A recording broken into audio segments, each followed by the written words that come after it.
The Canadian has to be my favorite train, and I'm fortunate because it's still running, unlike all the others. I first rode the Canadian. We'll see it in 1964. It was the first time I was west of Chicago, and I was probably only there because of the Canadian National. They started red, white, and blue fares, and the Canadian Pacific reluctantly matched them, and I went west on the Canadian National, down on the Pacific Great Eastern. You'll see a little bit of that, and then back on the Canadian. And since then, I keep trying to figure out how many trips I've had, but I probably have had at least 20, if not 25 trips on the Canadian. And in fact, for the past at least probably 10 years, Bill Schaefer arranges a trip in January, February, March on the full moon, and he calls it the Moonlighters. And the theory is that you going to see all this wonderful scenery at night in the dome with the full moon, and usually it's covered with clouds, but nonetheless, you'll get a great view in a Bud Dome. I just was somewhere recently, and somebody said they had come back the Canadian. He said, I forgot how great Bud Dome cars are, and he's certainly right. So anyway, here we go, and we'll just do a potpourri, and we'll start by the competition. I never realized this until someone made a good point. You think about the Pacific Northwest in the 1950s. I'm going to see if I can get this thing out of here. There we go. The competition in the Pacific Northwest in just the U.S., forget now the Canadian Pacific, Canadian National, was unbelievable. The Olympian Hiawatha had domes since 52. The North Coast Limited, 54. Empire Builder, 55. City of Portland, 55. And of course, California Zephyr wasn't Pacific Northwest, but there were some itineraries involved with since 49. And there we are, of course, the Milwaukee Road Big Domes, which have had a checkered career since then. I almost lose track of where they all are. I just rode one sometime. I don't know. Anyway, they got to a whole bunch of different places. And then, of course, what some people think could be the finest train in the country, the North Coast Limited. And there we are with Stewardess Sue on there. And then we don't want to, neglect the Empire Builder, though this picture is before it got the dome cars. That's coming out on the line relocation east of Glacier Park. But that was a handsome train. And what was very interesting, the only train in the West, I think, the long distance train that operated with E units, at least for a while, until they discovered that they were better off with Fs. And here's the great domes.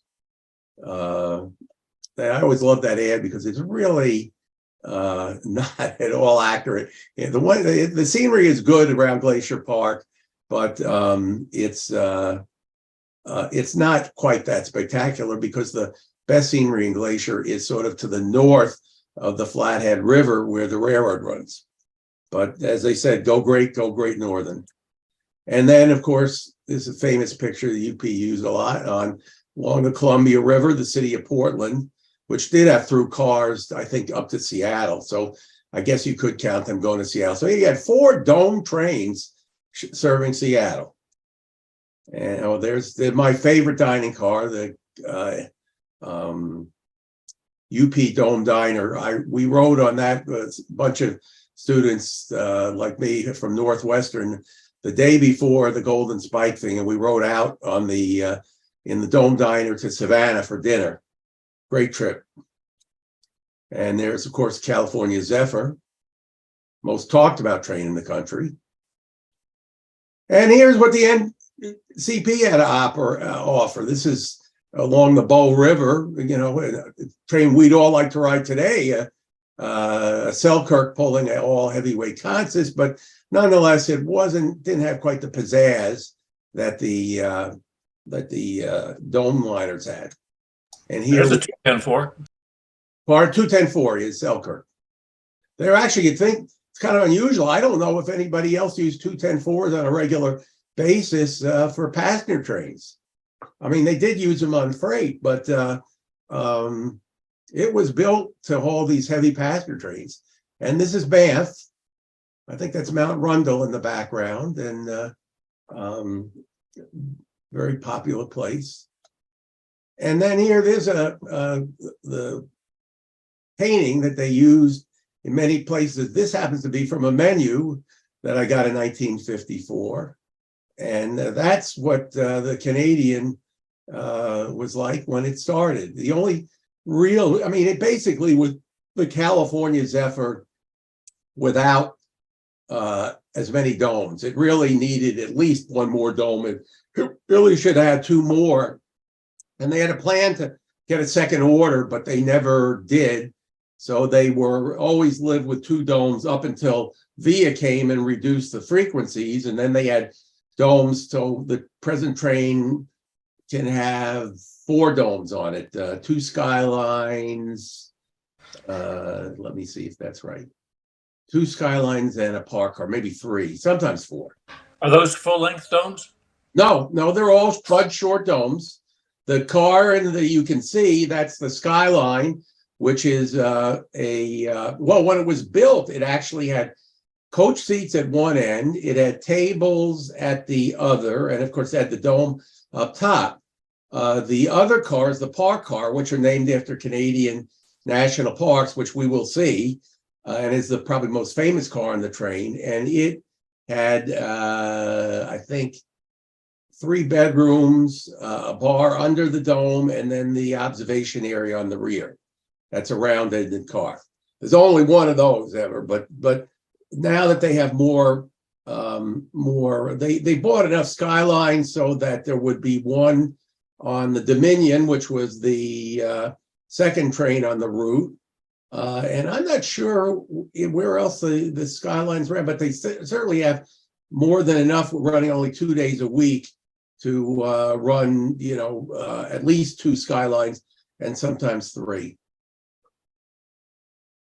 And here we are, the train's on display. I can't read the sign. I think that's Montreal West, and that's a park car.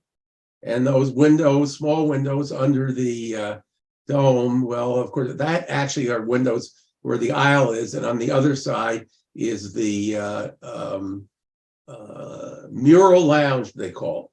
And each car had a mural painted by Canadian artists depicting the park that the car was named after. And then back in the lounge, Bullet End Lounge at the end, there was a map that they paint, and I think we'll see it later on. And then the car up ahead of it, there were 2 types of sleepers.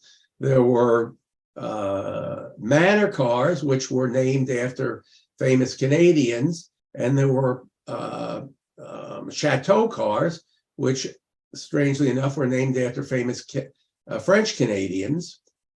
Difference was easily discerned on the outside. Those staggered windows, the chateau car had 6 duplex roomettes, which are the smaller staggered ones, and the manor had 4 regular roomettes. And then the chateau car also had a drawing room and several bedrooms, and then they both had 6 sections at either end. The manor car had bedrooms, sections, roomettes, and it had 1 compartment, which is now sold as a bedroom. But it's nice if you know what you're doing, if you can get that, because it's ever so slightly larger. It's sometimes known as the Schaefer room. So that's shots from the 40s, maybe, judging by the automobiles in the background? No, that was 54 or 55. The order was placed, I think, in late 53, and the first cars were delivered in 54, and the train started in the summer of 55. And my guess is this is very well possibly a color version of the picture we just saw at Montreal West. And you can see the sign, and the car's the same. The Banff Park is the car. Each one, as I said, was named after a different park. One car was destroyed in an accident when the Dominion got rear-ended at Gull Lake and Manitoba or Saskatchewan, and one was never converted to HEP, and it's owned. I think it's at there's one the Tennessee Valley Railroad Museum has, and there's one at the museum in Delson. I don't know. That leaves 16. I don't know how many of the others are still operating. They operate on the Canadian, the Skeena to Prince Rupert, and the Ocean. If I'm missing something, I don't know. Here we are, April 24th, 1955. And they sliced, whoops. Well, that was from a display in Toronto, obviously. And this on the right, this red letter day, see, June 28th, 86. That was the first Canadian Pacific train to the Pacific. And the train cut basically a night off. It was 3 nights to Vancouver. The schedule has since been lengthened back to 4 nights. And as we used to say at Amtrak, more rail travel for your rail travel dollar. Watch history being made.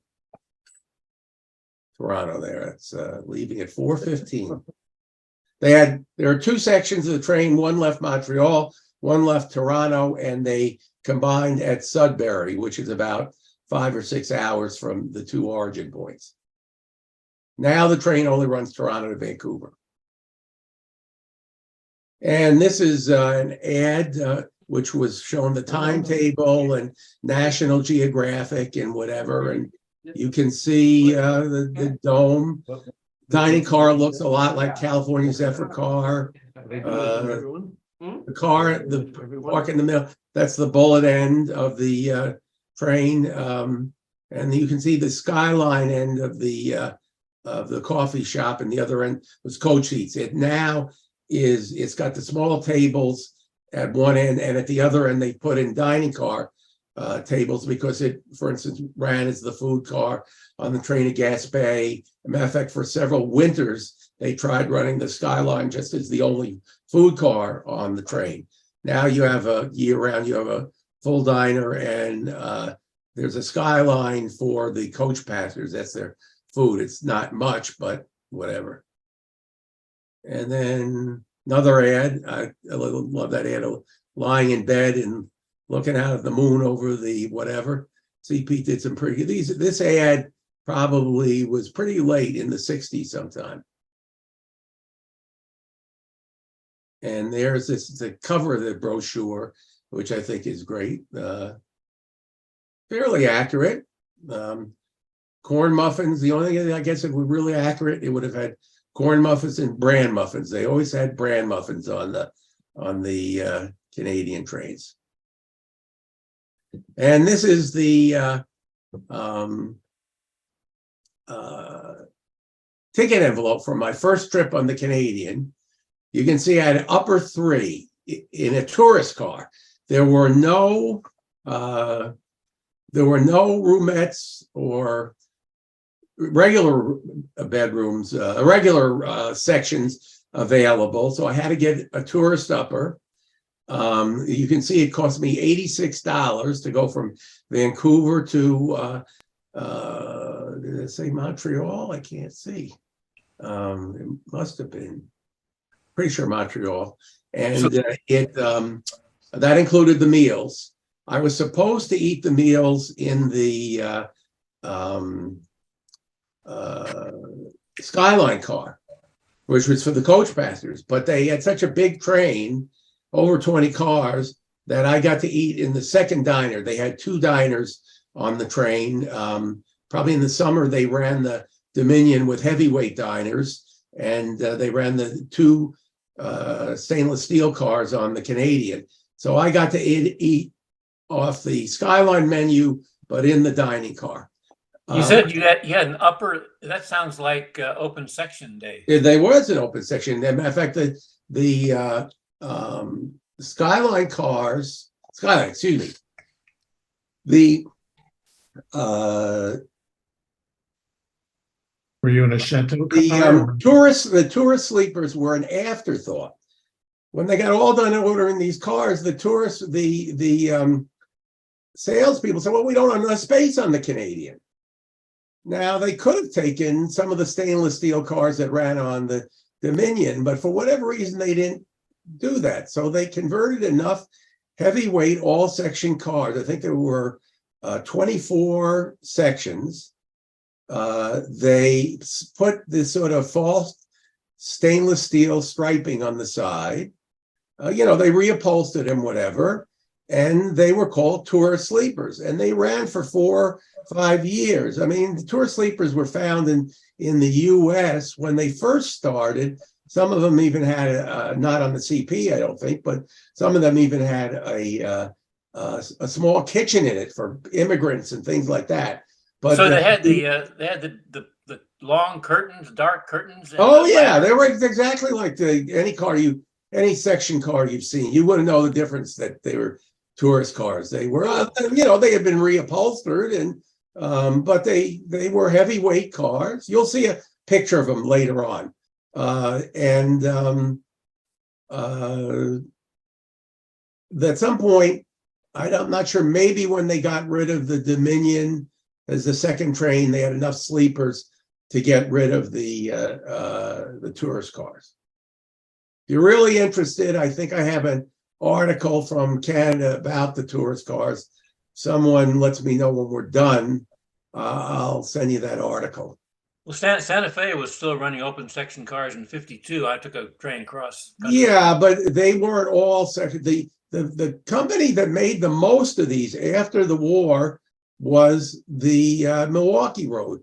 They had all section cars with wood paneling and things, and they called them Tourlux cars.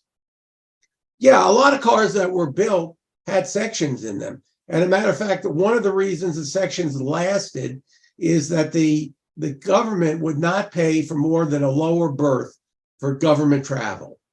They wouldn't pay for a roomette. So you'd have these cars with, 6 sections and 6 roomettes and 4 bedrooms or 3 bedrooms. Yeah, a lot of railroads still had sections very late in the game, but these weren't here because of that. They were here to provide capacity for tourists. And there were normally 3, I think 2 from Toronto and 1 from Montreal, or maybe vice versa. All right, well, we got on the Panorama in Toronto, and the Panorama had just started this spring. This was designed by this was at the height of the CNs going after passengers, and they were ran a train. They described it as a twin of the Supercontinental, and it was pretty much 14, 15, 16 cars. This is at Hornpain. I just gotten off of the engine. I wrote to the Canadian National in Montreal and told them I was going to be riding and could I get a cab ride. And sure enough, they sent me back an employee's timetable and a pass to ride from Cape Riol to Hornpain. And this is Hornpain is a division point, or was a division point. That was the division headquarters on the right. That building is still there, but falling apart. And the guy said, "Are you going on beyond to, I think it's Folliet?" And I said, "No, my pass isn't good for that." They said, "Oh, don't worry about it. We know the crew." So I rode to the next division point. And here we're out on the prairies, and 2 interesting things. One is a wheat pool elevator, but the interesting thing is these wood-sided ice bunker reefers. I'm not quite sure what they were doing out here, I think in Rivers, Manitoba. I don't think they grow cantaloupes out there unless they were just being stored. I really don't know. And here we are, Jasper. We were talking about the Milwaukee Big Domes. That was the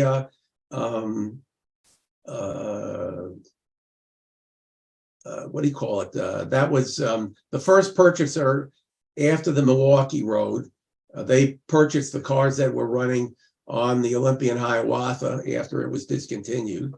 And there's some other interesting things in the picture. is, did I say the Jasper? The car got cut into the train at Winnipeg. They didn't have enough cars to run on both trains all the way. Just ran through the mountains. The car on the right is the car I rode in on the Supercon on the Panorama. It's a 24 deluxe roomette, duplex roomette car. I'm sorry. I said the duplex roomettes were staggered. They're about 10% smaller than a roomette, and they were slightly less expensive. I rode in that. That's why I got it. That was the cheapest private room I could get. And the car right behind the dome is a heavyweight lounge. They took a bunch of heavyweight lounges, they put false ceilings in them and turned them into a car that looked brand new. And the cars were named with French names like Joie de Vivre, Joy to Life, and I can't remember the other ones. They were all sort of French names, related to be happiness and joy and stuff like that. And looks like the cars to the rear have clerestory still, right? This one, that's not a clerestory. No, one behind that, yeah. Well, I can't tell you that. It's too far. I think it's probably around it. And they bought a big order of cars from Canadian Car and Foundry at the same time as the Canadian did, Canadian Pacific. The difference is they bought a little bit of everything. Their theory was they had a bigger network, and as the People's Railroad, they had to spread the cars all over a whole bunch of trains, unlike the Canadian Pacific was concentrating on 2 or 3 trains.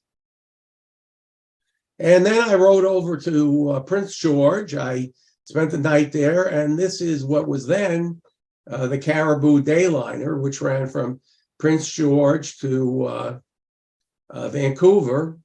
It then became it later on. What did they call it before the? Can't remember.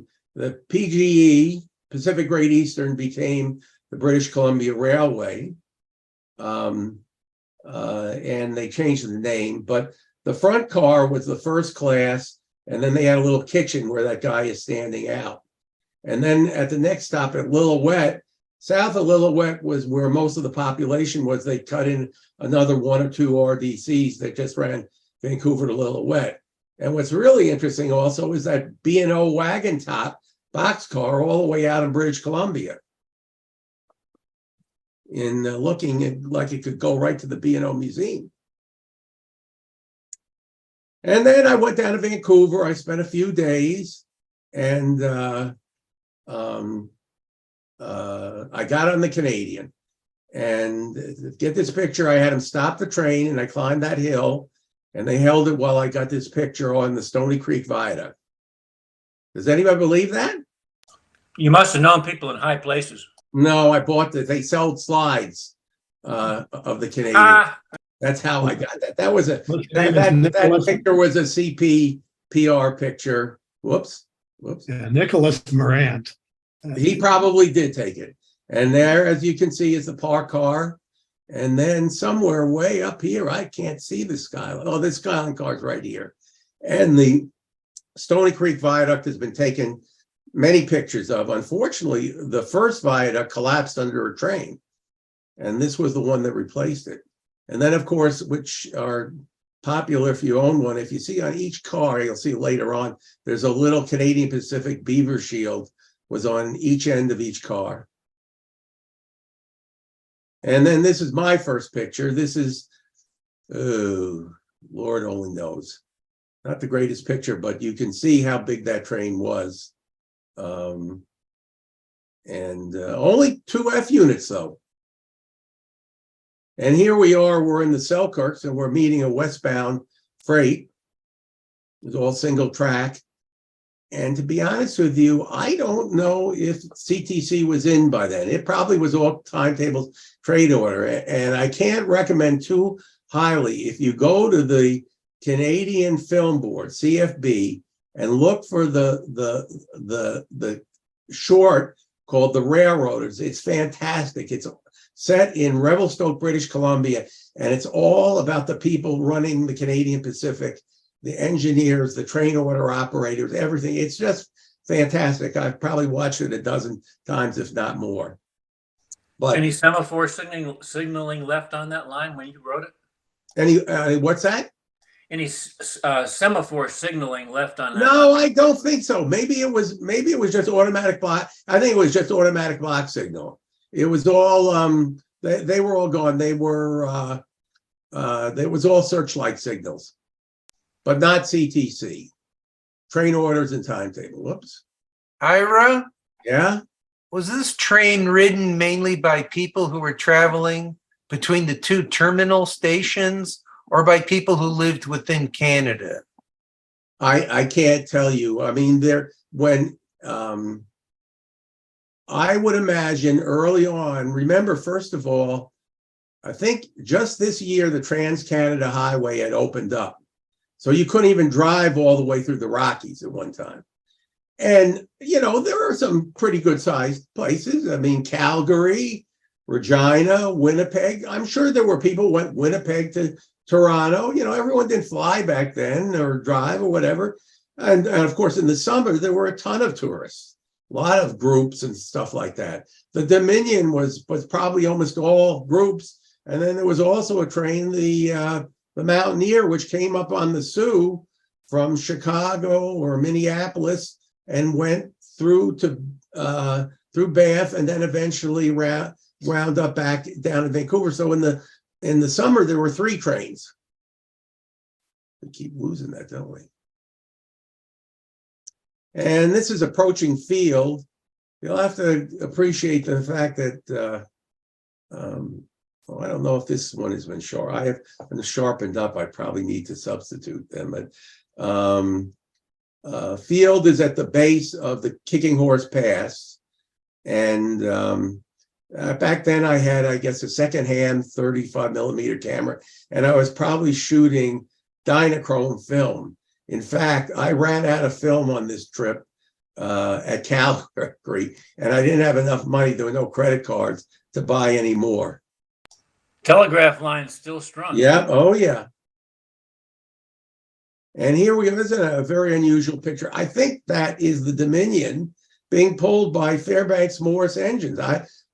Several Canadians have prompted the fact that they didn't think that they normally pull the passenger train. But you've got 2 FMs, and then there's an F unit behind there, probably with a steam boiler in it, and then the baggage car. And Field is a division point. The crews changed here. There were bunk rooms, and you're at the bottom of Kicking Horse Pass right here. And we go up and we go to up through the spiral tunnels. We're right now, no, I don't think you can see it. Down at the bottom where they see this road is, there's a track there, and that is the line in the middle between the 2 tunnels. We've gone through we started down at the lower tunnel. You can see the lower tunnel makes a loop within the mountain, comes out, goes across the valley where you see that track, and then goes and makes another loop within the upper level. It was not a CP idea. The chief engineer took the idea from Switzerland. And the original railroad went up the big hill where that highway, you can see that strip of asphalt. That was the original main line, but the grade was 4.4%. So they'd have a train with, 6, 7 passenger cars and three engines, or a freight train would be 5, 6 cars. And basically they by using the tunnels, they cut the grade in half from 4.4 to 2.2 because the 2 endpoints were the same, but it took them twice as long because of the tunnels. That's a long tunnel for coal smoke and steam days, right? And it was. I'm sure it was. Never electrified. And here we are. You can see when the tunnels were built. They weren't built in 1908, and the railroad opened in 1886. But that's the lower tunnel, I'm almost sure. And that train has gone through the tunnel, come around, and it's going up to the second tunnel. It, by the way, is the there's an overlook on the Trans-Canada Highway, which I've been told is the most popular overlook on the highway. People stop to watch the trains going through. The only problem is that the trees keep growing and the view keeps getting cut down. We need to get Alex to go out there with a saw and improve some of the viewpoints. And here's another slide I did not take, a famous slide. Does anybody know where this is? The name was mentioned before. Morant's Curve. That's Morant's Curve, and that's the Bow River. And that's a westbound, headed towards Lake Louise, is about 5 miles up ahead. I was there a couple of months ago, and you have about a third of the view that you have here now. It is Yeah, there are trees in the foreground. They're very overgrown, yes. Is that a part of the Rockies chain, those mountains? Yes, that's the Canadian Rockies. Spectacular. And That was Morant, beautiful. actually Morant, among other things, he carried around, he had a portable viewing stand that he'd set up so we could get higher up than the road. That's higher than the road is probably now. Which is a magnificent view and a magnificent train. The only passenger train there now, of course, is the Rocky Mountaineer, because the Canadian goes on the Canadian National, which is beautiful, as you'll see, but nothing like this.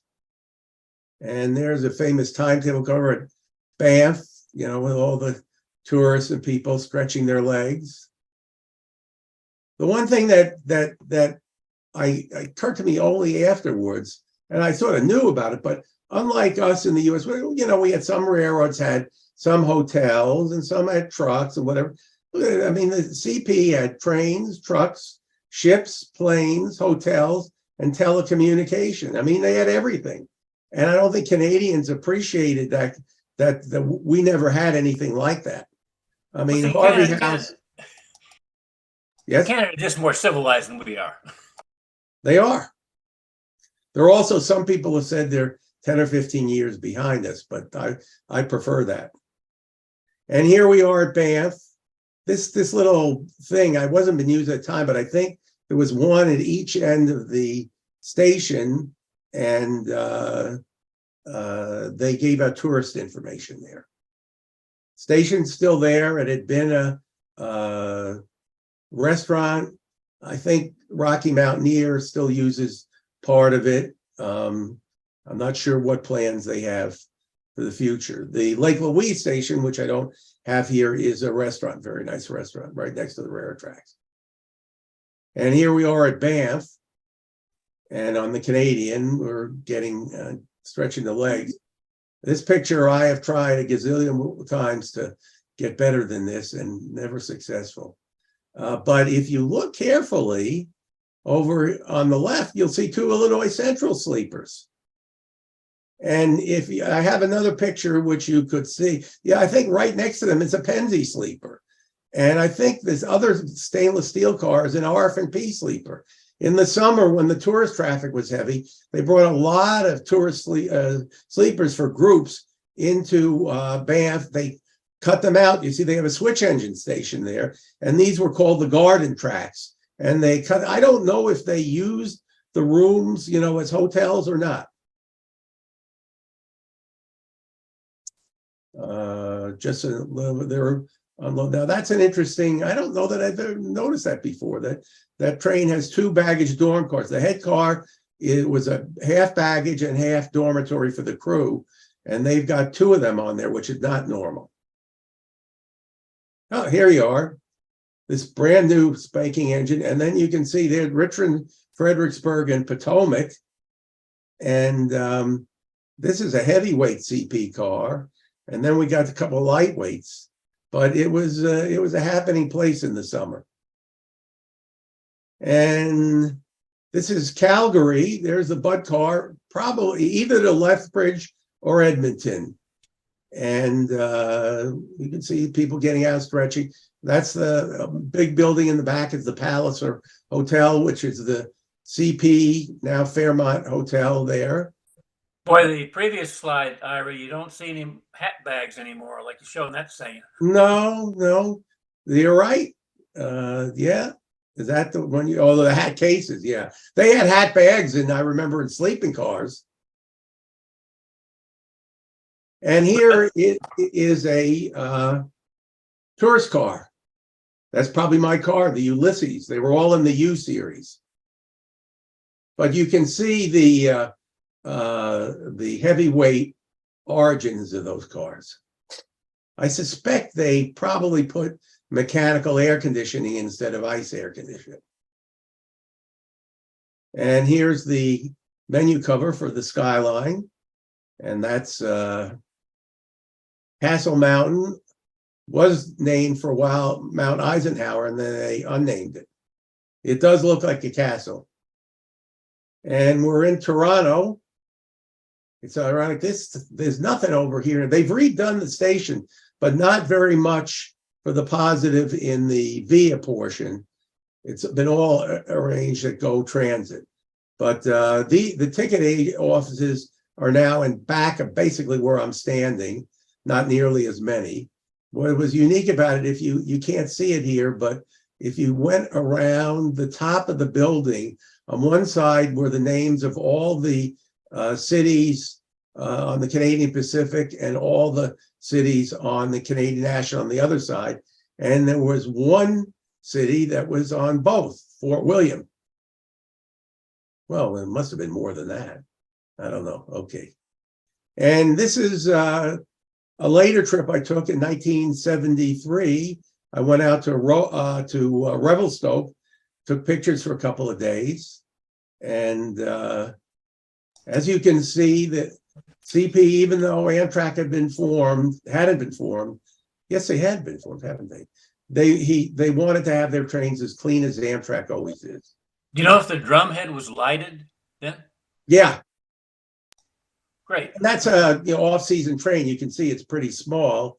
It's got the park car and 1, 2, 3 sleepers, a diner, park, rather a Skyline, and probably 1 coach. And we're going along the North Shore of Lake Superior, which is a great loss of them having rerouted the train over the Canadian National. I mean, you can argue that the Canadian Pacific is better west of Winnipeg, but you can't argue that the CN is as good as the CP. There's part of Lake Superior. Again. This, I believe, is Schreiber and their fueling. And of course, we've changed to the multi-mark paint scheme. And I assume everyone knows what these things are up on the roof. Antennas? No, icebreakers to knock down the icicles in the tunnels. Remember, the auto racks weren't enclosed back then. And we're out at Gull Lake, out on the prairie. You won't see this many, almost all of the, what do you call it? Wheat, what do you call it? Having a brain freeze. But anyway, these are Elevators. Elevators. grain elevators. They're all metal or something like that. There's only a few preserved ones, which are wood.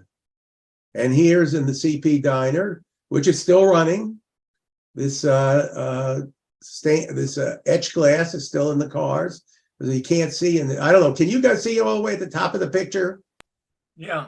I see it black. If you could look closely, the ceiling was painted with stars, so it was like the stars in the sky. This Via got rid of that, but the car is essentially the same. And here we are in Calgary. Whoops. I don't know what you can see. I can't see. Hold on. You can see the train down there, right? Is that a restaurant that rotates up there? Yeah. And the Pallisers on the left, the station that I think they tore down the old station and they built a little tiny station down here, which of course right now is not being used. And here we are heading up after going through the car washer, of course, heading up towards the Rockies. one of the nicest things, the rolling plains with the mountains getting closer in the distance. And here we are at Banff. How do you like that luggage cart? You won't see that on Amtrak. Cool. And this was not a passenger train, but Revelstoke, an eastbound coal train with two, take that back, eastbound empty train, I think, coal train, with two Alco or MLW 6-axle engines. And you can see that's the old wooden snow sheds. I think a lot of them have been replaced, if not all, by concrete. And Ilsillowood Creek is on our left. You can't see it. The railroad follows it up to the summit. And then it goes at the end, and now it goes through tunnel. Now there are two tunnels. Back then there was only one. This is Revelstoke, Division Point. Something you won't see anywhere now, the rooster tail coming out of the rear of the Canadian, where this actually was on my honeymoon. And when I went to Revelstoke, this was back in 75, I met the general manager out of Toronto, and I rode with him in his office car to Sudbury, and he arranged for me to ride the cab of the Canadian out of Revelstoke back to Banff. And we're going up the Ilsillowood Creek, and you can see there's a train holding. We're going to go on the siding. That's why we got the middle yellow. The siding is not cleared at the other end. And this is the Canoat Tunnel. The railroad originally built over Rogers Pass, which is where the highway goes to this day. And it was it was very heavy grades. And secondly, in the winter, it was terrible. There were many people killed due to snow slides. There was the worst was they were going out and clearing a snow slide from around a train, and another one came down. And that was the straw that broke the camel's back. And they built the Canoat Tunnel, which I believe is about 5.5 miles long. That building you're seeing is the ventilation building. You can see the big fans there. And it is 2 tracks, though what they did was they ran left-handed through the tunnel, so the engineer was away from the wall and could see the signals ahead. Is that track behind one of those ventilators? Behind, I don't know if there's a track, but there used to be a track where they shoved cars of coal in. They burned that to run the generators. Okay. And in the 1990s, I believe, part of a whole bunch of programs, CP built a new tunnel, which is the longest tunnel, I believe, in North America, longest railroad tunnel, at least in North America. It's 9 miles long, and because it's got and they built a whole new line on the other side of the mountains on this is in the Selkirks, and that was the last helper grade on the CP, and the westbound trains go through on the new line and the new tunnel, which has a much lower grade, and the eastbound trains go downhill on the steeper old grade. How long was this tunnel right here? About 5.5 miles. The Canoat Tunnel. The other one, I should remember what it is. It's named after a Canadian, but I can't remember. Well, that'd be comparable. That may be the McDonald. That may be the McDonald Tunnel, I think. That'd be comparable to the Moffat length, maybe. Moffat is 6 miles. This is shorter than the Moffat, but the McDonald Tunnel is longer than anything in the U.S. Passenger trains all go through this regardless. Well, it's only the Rocky Mountain here. And we've come out the other side of the tunnel at Stony, and here you got a westbound going into the hole for us. And he's got a helper on the rear. This is the last, the helpers ran, I think, from Rogers to Stony. And the Stony Creek Bridge is right around here somewhere. And they cut the helpers off here before they went in the tunnel. They use rotary steam plows on this line somewhere? They probably did. I don't know if they still do. There's a lot of snow. I'll have to look it up. I don't really know. And here we are following, we've come down out of the Selkirks, gone through Golden, and we're in Kicking Horse Pass, following the Kicking Horse River, which is here, named after the fact one of the early surveyors got kicked in the head by a mule. And here's another view, a little better maybe, of the spiral. You can see the upper spiral. You can see down here at the bottom, the track coming over to the upper spiral. That's lower spiral and the upper spiral. And then you can see the Trans-Canada Highway on the original right-of-way. This is from the cab, obviously, in the winter. I forget the name of the lake. Typical short train in the summer. This is at Banff. Eastbound train pulling in at Banff in the morning. And this was on our honeymoon leaving Banff. We're meeting the westbound, which actually has only 2 sleepers and a parked car. But still a handsome little train. So those rods, sort of curved rods on the locomotives, were to kick off icicles inside tunnels from leaks? Yeah, in the winter, the icicles would form. And I've seen freight trains hauling just a car specifically with those in a train with automobiles, but that was sort of an extra train knocking things off as twice a day the Canadian went through there, so that knocked stuff off. Southern Pacific had icicle breakers on their locomotives too, Probably. mainly for the snow sheds in the Sierra, and it was also to protect the dome cars. Yeah, that's a good point. I don't know whether that theory was to protect the domes or not. It's a good question. When you find out, let me know.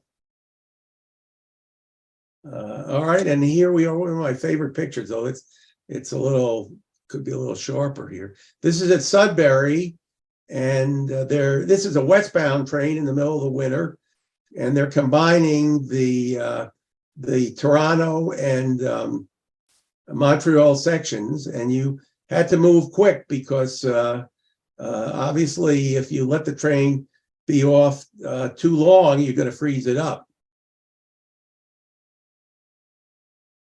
All right, I think now we're going to be on the Canadian on Via. The last train on the Canadian Pacific ran in 1990, and it's been on the CN ever since.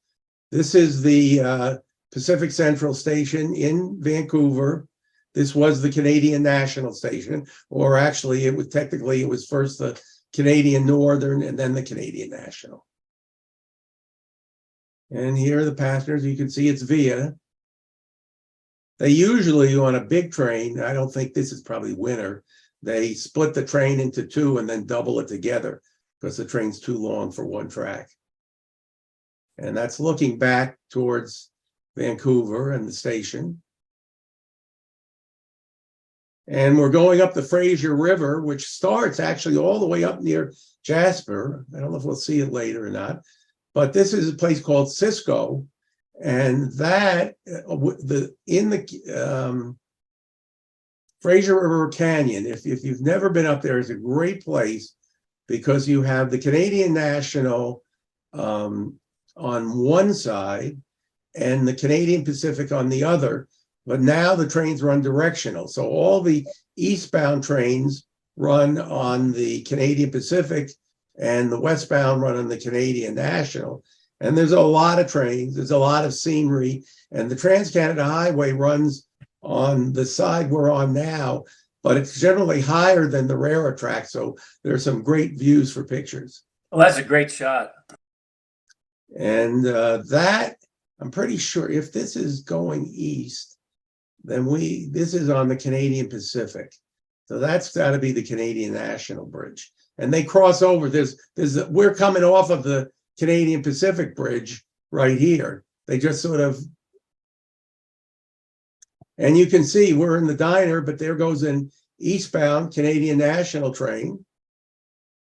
And at that point, then he's still on the Canadian National. That's right. And there we are. There's a Fraser, and the Fraser runs into the joins the Thompson River, or actually Thompson and the Fraser join. But you can see it's a pretty big size train, via, and this, I don't know what time of year, this might very well be the winter. And this is another one of my favorite shots. And in a bedroom with just the lower berth down. Wife and I like to splurge and get 2 bedrooms and knock the wall down between them. Or last time we saved money and got a bedroom and a roomette. But neither one of us wanted to climb into the upper berth. This is west of Jasper, is a westbound train, but you can see, I mean, the Canadian National Rockies are no slouch. Here's another, this is west of Jasper. Looking towards Mount Robson, which is actually the tallest peak in the Canadian Rockies. And here we are at Jasper. Jasper is about an hour-and-a-half stop, and you can go out and wander around and do what you want. This was different trains at a different time.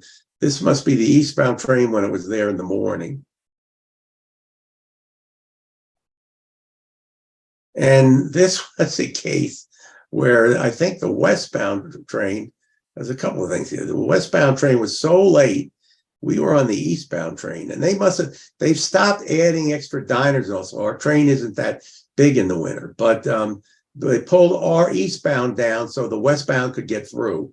These big windows represent, VIA took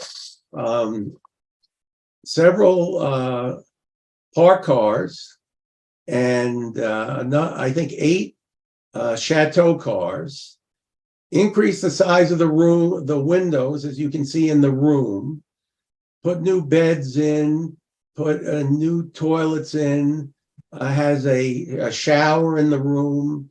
It even has a video. I don't know why anyone would want to look at a video with this kind of scenery, but and it's called Privilege Class, and it's outrageously expensive. But what's the device above that center small window?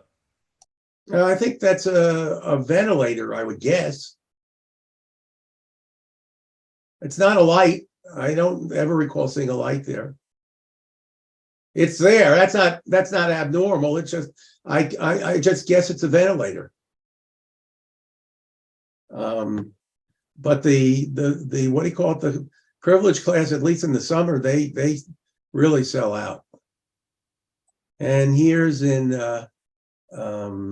Jasper, they have this board and they show all the cars on the train, and you can see how long it is. It was 14 cars.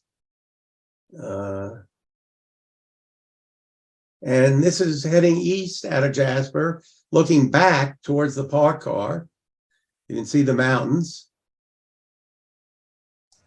This is the train along the Athabasca River, which starts at the Columbia Ice Field and runs down onto the prairies and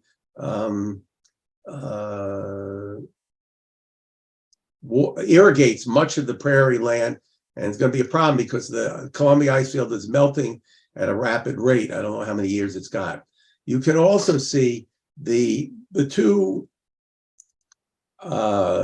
privilege cars and the park car have a gray window band, and everybody else has the blue window band. And this car is actually a chateau car because I can see the windows, and they were probably using that for the crew. Normally, all the cars, sleeping cars, are all manor cars on the Canadian. What This year was- is this, Ira? this year? Yeah, Uh, about, yeah. oh, 3-4 years ago. Okay. Thank you. Yeah, your blackboard said 2019, so this must have been one of your Moonlighter troops. Yeah, this is a Moonlighter trip. It's Yeah, this was probably the same. This was this train. Yeah. March 29. Yeah, I'm surprised that Bill Schaefer isn't confirming this. Yes, I am. It is 2019. The Okay. train was about 20 or 21 cars long. Well, that isn't what the board says, but I'll defer to you. It says 14, Bill. Well, And it has a little thing. It says Bill Schaefer is in this car. no, it doesn't either. Yes, it does. Hey, you caught a large dome tank car in that other view. Those are hard to find these days. Yeah, I think that's a maintenance away car. I like that shot. That's there's a PR shot that they use at this place. Fact, no, this is Bill, I don't think this was with you. I think this was last year when I went with my family and the fires were still going on. In fact, half of Jasper was without electricity. And here we are. You saw the diner before. You can see they put the new pictures up, but you know what they say, Toto, I don't think we're on Amtrak anymore. And here's some, who's in that picture, Bill? Who's that on the right? Right. Oh, this is 2020, I think. The guy on the lower right is I can't remember his name. He's Sean Smith's father. Oh, okay. Father. And Who is that, Sean in the back? That's Sean on the right side facing you. Right, Yeah, with the sun in his face. right. This is this past year. This is 2023, because that's Paul Vilter and Pete Snow. Pete's got the beard looking at his phone back there. Paul's Okay. got a mask on his face. You know, I probably have 1,000 pictures of the Canadian from all these trips, and I just sort of, when I picked the ones I thought were best. I don't know if that's the best for the diner, but I have others. They still using China and white tablecloths? Well, what else?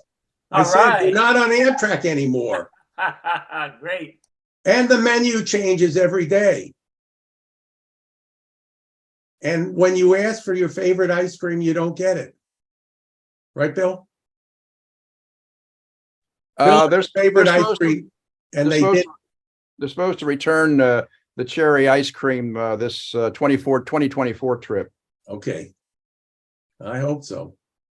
I just sent you a thing which says that except under extreme duress, they will never add more than one sleeper to the 3 normal ones. Yeah, they've only added one sleeper for 2024. That 2019 train was 21 cars long. Right. They used to run a second They used to diner. they used to keep adding cars until they satisfied the demand, but now they're Right. they're not adding cars. The funny thing is, I think with enough staff, they could run at least 5 sleepers. That's only like 100 people. I think several things happened. There were a lot of people that left during COVID. A lot of old heads retired, and Right.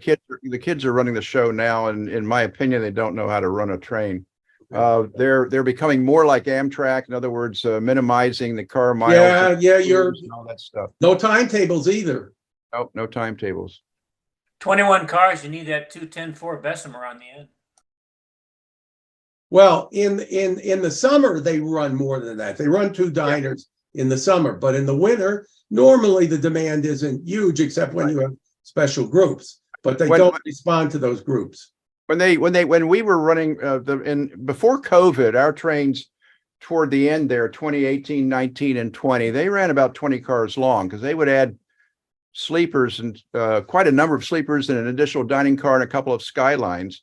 Right. And the issue that I noticed is that a lot of the crew people, as good as they were being called off a furlough to work. Right. And that must have been just for our train. And that Yes. must have been pretty expensive from Via's standpoint. I don't know.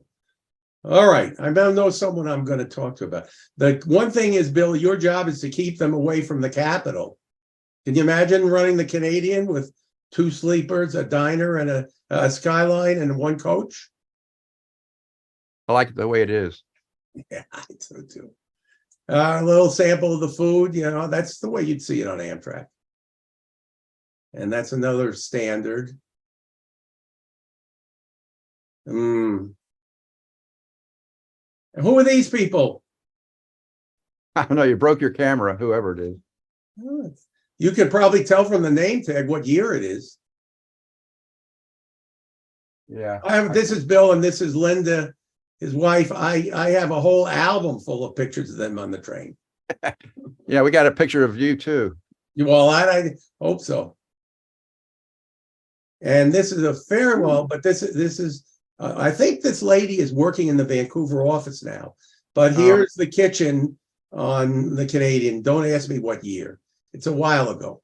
Yeah, this is Barry's crew, I think, or that's Colette, Yes. if I remember correctly. Yeah. That was one of the best dining car crews we ever had. Well, even last year, maybe I don't know what I had the picture. Who was it? But anyway, because I know it must have been you, because Russ Sharp is in the picture, and the LSA or lead attendant, whatever, came out and brought the crew out from the diner and introduced them as the people providing our food. Do you think you'd see that on Amtrak? No. And here we are going across Saskatchewan, probably. And there, I said, there's still some. That's an old elevator, though I can't tell if that's wood or not. But that certainly looks like it's old enough to be wood. It's wood with sheathing. They put a steel sheathing on a lot of these old elevators. Okay. And this is in the Park car. a park car. Since it's been rebuilt, this is not the original 55 park car, but you see they have a wine rack on the right there, and they have they look like they're ready to serve champagne and hors d'oeuvres. They do that 2 or 3 times a trip. And the one thing that's characteristic of most VIA employees on this train is they're all extremely good. Mm-hmm. This is probably a sunrise, I suspect. If you're eastbound. And here we are at Winnipeg. And right over near the station is a place called Johnson Terminal, which I think used to be all the freight houses and whatever for the CN. And it's been turned into shops and offices and stuff like that. Plus there's an ice skating rink on the right. I'm not sure what the meaning of the drawings on the paddles are, but they were there. It's one of the few places open in Winnipeg at that hour. It's around 8 or 9 o'clock at night. And there are several railroad cars. I like that they did a nice job preserving that. I don't know what the color would be like without the artificial lights. It's brownish orange. Yeah, it looks like it's probably an orange, yes. And there is a museum still in the station, or is it gone, Bill? I heard they were losing their space, and I don't know if they've lost it yet and moved, or if they're still there. But the station did have a small but really interesting railroad museum on upper level, track level. There's also an Ontario Northland car here, which really doesn't belong in Winnipeg. And there's a CP car, which is a candy store, I think. And this is westbound, but this is the next day, overnight. We're now in the Canadian Shield, and that's the westbound Canadian at Sioux Lookout, right? Right. And you can see they're fueling the engines. Yeah, there was And engine Esso test. is now Exxon. Well, not in Canada, it's not. really? Esso. Yeah, it's still Okay. Esso in Canada, and Oh, okay. these F40s have small fuel tanks, so you'll see they must take fuel at least 6 or 8 times in the course of a trip from Vancouver to Toronto. And if they're taking fuel, that's a nice excuse to get out and walk around because you're going Right. to be there about an hour. Right. And the station is very nice. It's sort of a Tudor style building, which is kind of unique for the CN. And here we are looking the other direction. But of course, I'm not sure how they're fueling in the other direction. And I'm not sure why the train's in the block and you get a yellow over yellow. Because it's one thing, Ira, is that a lot of these signals are they don't have light bulbs anymore. They're LEDs. Right. And I've noticed that when you take pictures of them, you're not going to you don't always get the true color of the Oh, whatever okay. the signal aspect is. If you look on the other side of the train, it looks like it's a red up. That's probably on another track. Yeah. Anyway, that gives you a good feeling of Sioux Lookout. It's red over red. Yeah. It's the Oh, now here's one. That's that same signal I just took a picture of. And I don't think that's Bill Shea. Bill, who is that? Can you? No, that's Don Thomas and Brigitte Levy. Okay. This is a Moonlighters trip, right? Oh yeah. But the only difference between this and a regular trip is that it's a bigger train and there's more rail fans on. I mean, you get the same service. There's nothing special about the service. Wouldn't you agree, Bill? Yeah, we don't get any better treatment than anybody else. One of the attractions for us is that we've been doing it so long. We've been doing it, except for COVID, every year since 2010. And a lot of the same people come back year after year, and it's like a nice big reunion. A 4-day. Is there going to be one in 24? Leaving Vancouver on February 23rd and leaving Toronto on February 28th. I would suggest if you want to go, I'm going on the 23rd, and appears to be a Vancouver Jasper group, and I could not get space from Vancouver to Jasper. So I'm going to ride the Skeena from Prince Rupert to Prince George to Jasper and then get on the Canadian. Is there like a Facebook page or something for the group that goes? No, you just go out and make your own reservation. No. Okay, I'm just wondering where one would find out when the dates are if I didn't find out from you just now. Yeah, right. Give Bill your email. He'll send you one next year. Yeah. I'm thinking about going. I've been wanting to go for a few years.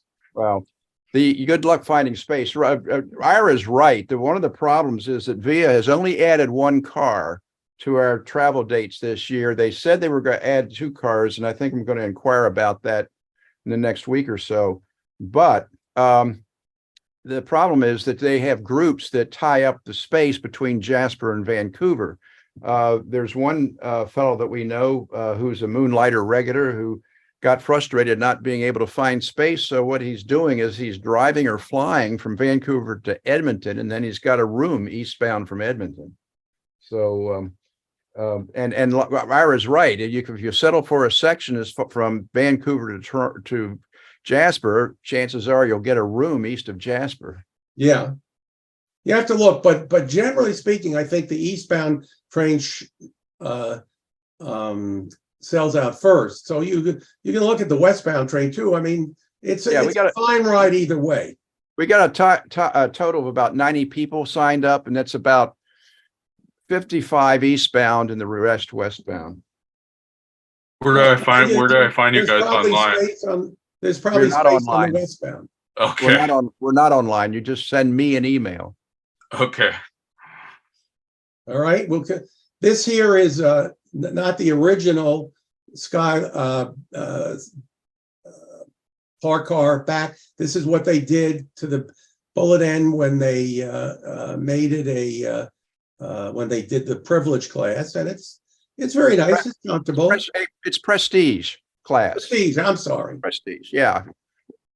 Yeah, this is what Amtrak's been doing too. This was a typical Bud observation lounge that had the movable chairs, and they were considered to be a hazard in case of a derailment. So, like Amtrak, Via Rail's been building in the chairs and the benches and the sofas. They haven't done it in the dining cars yet, like Amtrak has, but this is what they've done in the park car. It's a very comfortable. It's not the one thing neither one had is if they were really smart, the Central had one chair facing back on each side, which would have been nice, and they could have built that in, but they didn't. So that's And an open air deck would be even better. Yeah, well, Bill. When they say they've added one car, is that one regular car plus one Prestige? no, it's just one extra Manor Series sleeper. There are Prestige rooms available. They're not sold out yet. All right, we're going across Ontario through the Canadian Shield, which has got hills and lakes and rocks. The westbound.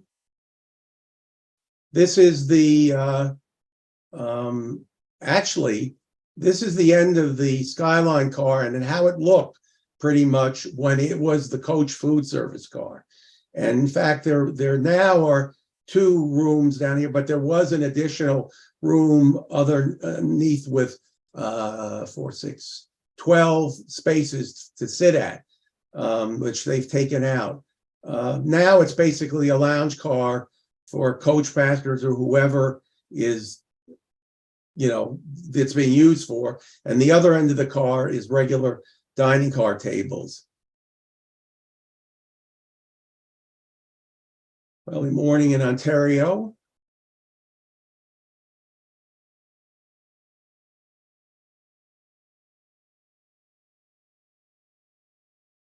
I think we're coming here off the Canadian Shield, getting close to Toronto. Right.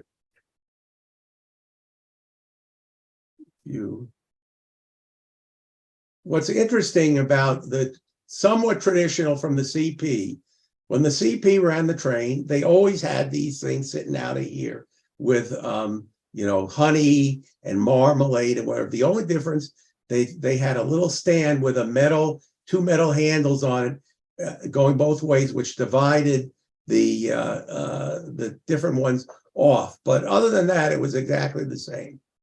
And you can see an idea what they have. Well, the last meal, I guess, is just brunch. Is that right, Bill? Into Toronto, you get in.